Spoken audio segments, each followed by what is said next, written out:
আজ আপনাদের নিয়ে আসছি লালন শাহর ১৩৫তম বাউল সম্রাট ফকির লালন শাহর দোল পূর্ণিমা উৎসব। সেই উৎসবের কথা যদি একটু বলি, ১৩৫তম যে উৎসবের ঘিরে কিন্তু দেশের দূরদূরান্ত থেকে যারা লালন ভক্ত রয়েছেন তারা কিন্তু এখানে আসেন, প্রতি বছরই কিন্তু এই দোল উৎসবে আসেন।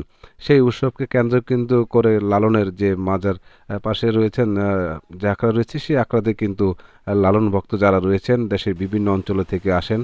লালনের গান, লালনের আবৃত্তি, কবিতা সহ লালনের যে আলোচনা সেই বিষয় কিন্তু আলোচনা হয়ে থাকে। সেই উৎসবকে ঘিরে কিন্তু লালনের যে মাজারের পাশে রয়েছে সেই আলোচনা, রাতভর কিন্তু গান অনুষ্ঠিত হয়। দোল উৎসব নিয়ে কিন্তু লালন ভক্ত যারা রয়েছেন তারা কিন্তু আসে দেশের বিভিন্ন অঞ্চল থেকে। কুষ্টিয়ার এই লালন শাহর যে ১৩৫তম বাউল সম্রাট যে ফকির লালন শাহর দোল পূর্ণিমা উৎসব, সেই উৎসবকে কিন্তু কেন্দ্র করে এখানে আম লালনের মাজারের পাশে কিন্তু রং-বেরঙের যে সুন্দর মেলা, সেই মেলা কিন্তু বসেছে। লালন ভক্ত যারা রয়েছেন এখানে আসতে দেখবেন। ৩ দিনের এই উৎসব